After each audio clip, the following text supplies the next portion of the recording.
সকলোকে স্বাগতম জনাইছোঁ। আজি বৰপথাৰলৈ আহিলোঁ। বৰপথাৰ চকলি মিৰি গাঁৱলৈ আহিলোঁ আৰু ইয়াত সঁচাকৈ এটা আৱেগবিবল এটা মুহূৰ্তত আমি বন্দী হৈ আছোঁ। বিশেষকৈ সদৌ মিচিং শিক্ষক সমাজৰ প্ৰতিষ্ঠাপক সভাপতি সদ্যপ্ৰয়াত বিকু দাপাক ছাৰ আজি আমাৰ মাজত নাই।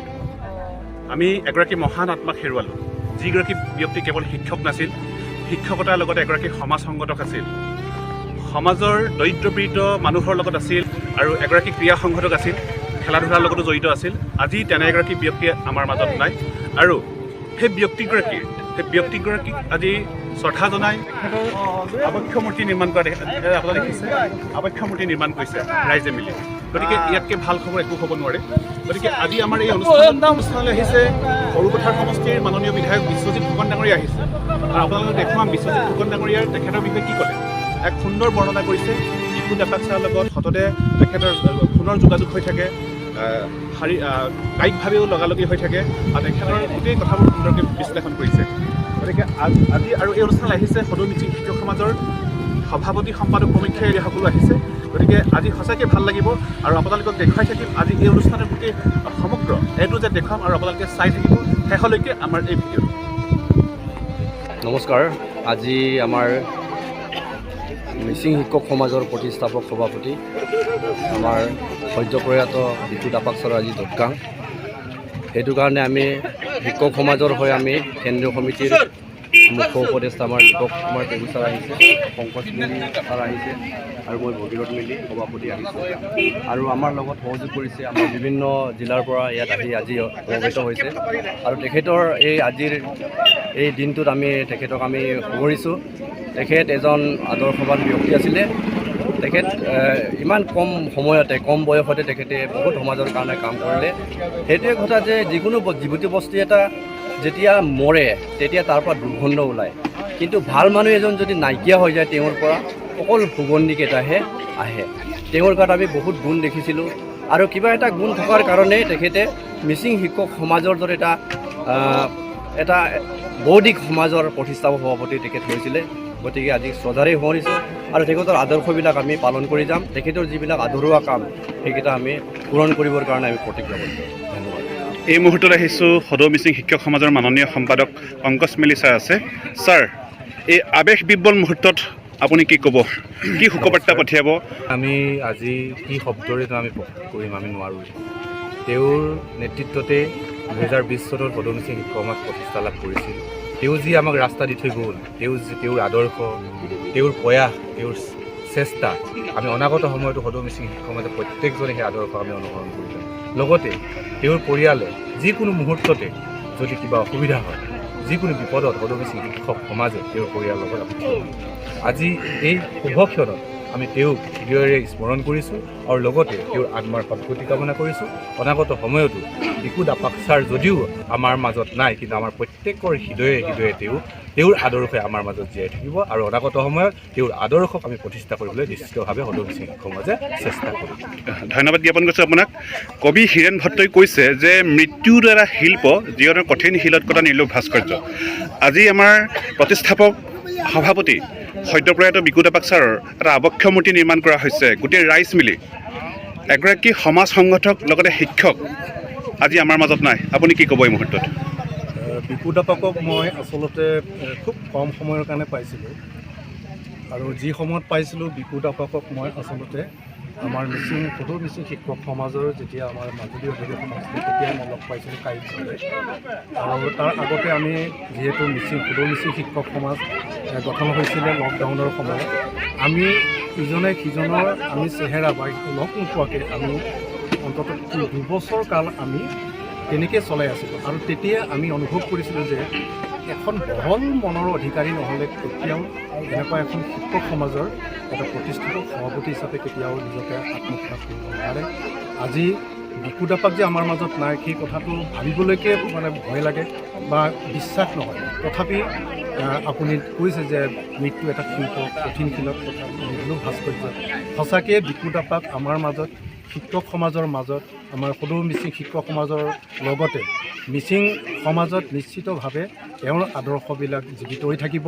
আৰু আজি যি আৱক্ষ মূৰ্তি ইয়াতে উন্মোচন কৰা হ'ল, আমি ভাবোঁ আমাৰ সকলোৰে দায়িত্ব আছে, আমাৰ প্ৰত্যেকৰে দায়িত্ব আছে। আৰু অনাগত দিনবিলাকতো বিকুট আপাকৰ হৈ মেলি আমি সদৌ মিচিং শিক্ষক সমাজে আমি পৰৱৰ্তী কিছুমান আমি আঁচনি নিশ্চয় আমি ল'ম, আৰু যাতে আমি তেওঁৰ আদৰ্শটো আমি আগলৈ নৱপ্ৰজন্মক আমি দিব পাৰোঁ। হয় হয়, তেখেতৰ সান্নিধ্য পাইছিলনে বাৰু? হয়, নমস্কাৰ। সদৌ মিচিং শিক্ষক সমাজৰ প্ৰতিষ্ঠাকালৰ পৰাই তেখেতৰ লগত আমি একেলগে কাম কৰি আহিছিলোঁ। লাইকত অধিয়াৰ দুৰ্গতসকলৰ পৰা আৰম্ভ কৰি আমি আমাৰ পিছপৰা মিচিং জনগোষ্ঠীৰ আৰ্থিকভাৱে দুৰ্বল আমি আমাৰ ল'ৰা ছোৱালীক পঢ়োৱাৰ পৰা আৰম্ভ কৰি গোটেই কামখিনিত তেখেত জড়িত হৈ আছিল। আৰু সেইখিনি তেখেতৰ এটা প্ৰাধান্য আছিলে, তেখেতৰ সপোন আছিলে মিচিং সমাজক প্ৰগতিশীল এখন সমাজ গঢ়াৰ তেখেতে এটা মন বান্ধি লৈছিলে। আৰু তেখেতৰ সেই সপোনৰ লগত আমিও একেলগে আমি সপোন দেখিছিলোঁ। গতিকে আজি প্ৰথমবাৰৰ কাৰণে তেখেতৰ এই জন্মস্থানত আহিছোঁ কি তেখেত নাই, খুব বেয়া লাগিছে। মই বিশেষ আৰু নকওঁ।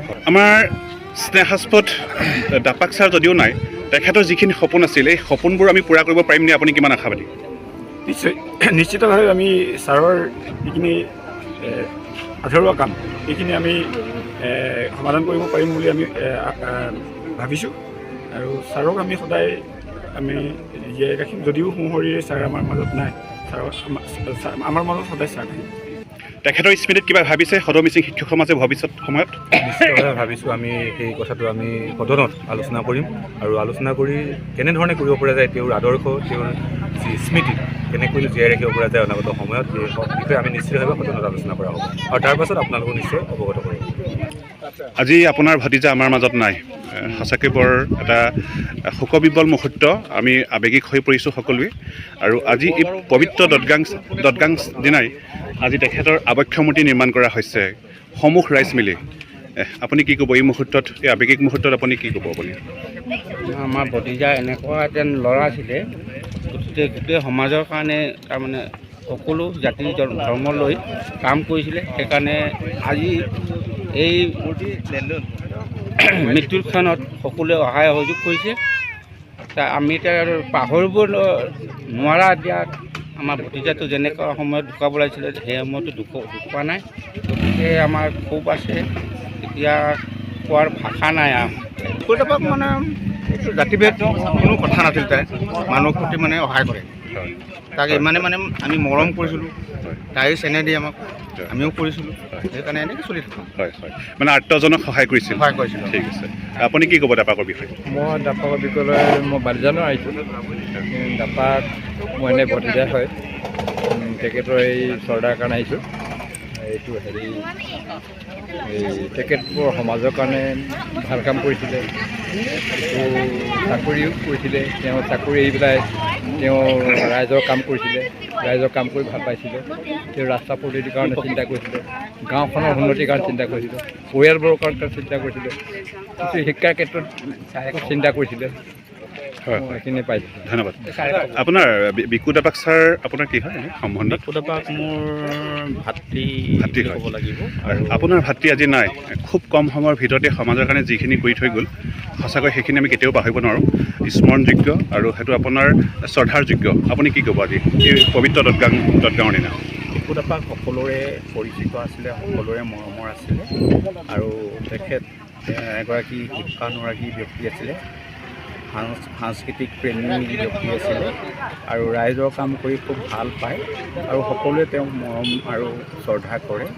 আৰু তেখেতে এই সৰু সৰু ল'ৰা ছোৱালীবোৰক পঢ়া শুনাৰ ক্ষেত্ৰত শৈক্ষিক দিশত বহুত আগবঢ়াই নিছিলে। নিজে ঘৰত গৈ গৈ তেওঁ কিছুমান ছাত্ৰ ছাত্ৰীসকলক পঢ়াই দিছিলে বা দেখুৱাই দিছিলে নজনা কথাখিনি। আৰু এগৰাকী মেধাসম্পন্ন ব্যক্তি আছিলে। তেখেত টেট শিক্ষক হিচাপে কৰ্মৰত আছিল, আৰু টেট শিক্ষক তেখেতে ৰিজাইনেশ্যন দিয়াৰ পিছত তেখেত মানে জলসম্পদৰ এগৰাকী কৰ্মচাৰী হিচাপে পুনৰ নিযুক্তি পাইছিলে। আৰু গাঁৱৰ প্ৰত্যেকটো স্কুল বা সমাজৰ নামঘৰ যিকোনো ক্ষেত্ৰত তেখেতে বা জড়িত। বিহু ইত্যাদিসমূহত তেখেত প্ৰায় জড়িত হৈ থাকে আৰু প্ৰতিটো ক্ষেত্ৰত তেওঁ ওলাই আহে। ধন্যবাদ। কৰিছোঁ যে ভগৱানৰ ঘৰত এক চিৰস্থায়ী আসন বিকুত আপাকে লাভ কৰক।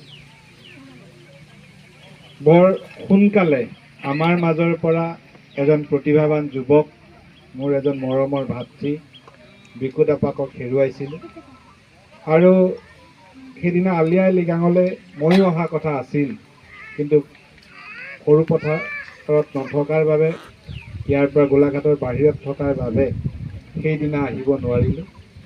তাৰ পাছৰ দিনা এই দুখৰ খবৰটো আমি লাভ কৰিছিলোঁ আৰু বিশ্বাস কৰিবলৈ মন যোৱা নাছিল যে মাত্ৰ তাৰ 4-5 দিন আগতে বিকুত আপাক মোৰ ঘৰলৈ আহিছিল, আলি আই লৃগাঙলৈ নিমন্ত্ৰণ জনাইছিল আৰু সেইদিনাও যিদিনা আলি আই লৃগাং অনুষ্ঠিত হৈছিল সেইদিনাৰ দিনতো আমাৰ লগত যোগাযোগ ৰাখিছিল। সদায় আনৰ কাৰণে চিন্তা কৰা, গাঁওখনৰ কাৰণে চিন্তা কৰা, অঞ্চলটোৰ কাৰণে চিন্তা কৰা, দুখীয়া মানুহৰ কাৰণে চিন্তা কৰা বিকুত আপাক যে এনেদৰে হঠাৎ নোহোৱা হ'ব, এই কথা আচলতে কোনেও ভাবিবই পৰা নাছিল। আজি বহুদিন ধৰি বিকুত আপাকৰ লগত আমাৰ ব্যক্তিগতভাৱে এটা আত্মিক সম্পৰ্ক আছে বা আছিল। তেওঁ গোলাঘাটৰ বাহিৰত চাকৰি কৰি থকা সময়ছোৱাতে ফোন যোগে, হোৱাটছআপ যোগে আমাৰ ৰেগুলাৰ যোগাযোগ আছিল আৰু যিমানবোৰ কথা তেওঁ আমাৰ লগত আলোচনা কৰিছিল, এই কথাবিলাকৰ ভিতৰত সদায় গাঁওখনৰ কথা, গাঁৱৰ দুখীয়া মানুহৰ কথা, গাঁৱৰ ৰাস্তাৰ কথা বা আলি আই লৃগাঙৰ কথা, এইবিলাক কথাই তেওঁ সদায় পাতিছিল। দন্তি ৰেগন ডাঙৰীয়া আছে। ৰেগন ডাঙৰীয়া, এই আৱেগিক মুহূৰ্তত আপুনি কি ক'ব? সঁচাকৈ বেয়া লাগিছে। তেখেতে ভাতৃৰ প্ৰতি মাতিলে, মোৰ মামাৰ ল'ৰা, মোৰ সৰু কালৰ পৰা মোৰ লগতে আছিল। বহুতে গাঁৱৰ সৰু সৰু ল'ৰাকেইটাক শিক্ষা দিশত আগবঢ়াইছিল। হাইস্কুল পৰ্যন্তলৈকে আমাৰ বহুত ভিতৰুৱা গাঁও, তালৈকে বিনামূলীয়াকৈ টিউশ্যন কৰিছিলে। প্ৰাইভেট স্কুলত টিচাৰো আগতে কৰিছিলে। তেখেতৰ মাতৃ অলপ অসুখ হোৱাৰ পাছত শিক্ষকতা লাভ কৰিছিলে। আকৌ শিক্ষক লাভ কৰি পিনি ৱাটাৰ এছ'চিয়েশ্যনত এতিয়া 1 বছৰমান চাকৰি কৰিছিলে। তাৰ বছৰতে আলি আই লৃগাং যুৱ প্ৰজন্মৰ লগত আহি গোটেই ৰাতি মোৰ লগতে আছিলে। নাচ গানো কৰিলোঁ। হঠাতে 3টা বজাত ইয়াৰ পৰা গৈ শুই থকা অৱস্থাত তেখেতৰ মৃত্যু হয়। তাৰপাছতে বেয়াও লাগিছে। ইমানকে গৈ আজি MLA আহি খাদ্য-চাদ্যৰ সকলোৱে সহযোগ কৰিছে। ৰাইজে প্ৰতিমূৰ্তিটোৰ কাৰণে আমি গোটেইকেইটা মিলি কোনে কোনে দান বৰঙণি প্ৰত্যেকজনে দিছে, দি পিনি বনাইছে ৰাইজে। কোনোবাই শিল দিছে, কোনোবাই বালি দিছে, কোনোবাই 1000-2000কৈ প্ৰতিমূৰ্তিটো 35,000 লৈছিলে। এনেকৈ দি পিনি আজি তেখেতৰ শ্ৰদ্ধাঞ্জলি অনুষ্ঠান ইয়াকে কৈ মোৰ প্ৰিয় দৰ্শকবৃন্দ, আচলতে ৰাইজে নখ জোকাৰিলে নৈ বয়। আজি 1 টকা 2 টকাকৈ, 1 টকা 1 টকাকৈ আচলতে সংগ্ৰহ কৰি এয়া বিকুত আপাক চাৰৰ আৱেগসমূলি নিৰ্মাণ কৰা দেখাই দিছে আপোনালোকে। গতিকে ইয়াতকৈ ভাল খবৰ একো হ'ব নোৱাৰে। গতিকে আমি চেলুট জনাইছোঁ সকলোৱে। এই চকলি গাঁৱৰ সমগ্ৰ ৰাইজক আমি চেলুট জনাইছোঁ আৰু আমাৰ চেনেলৰ তৰফৰ পৰা ধন্যবাদ জ্ঞাপন কৰিছোঁ।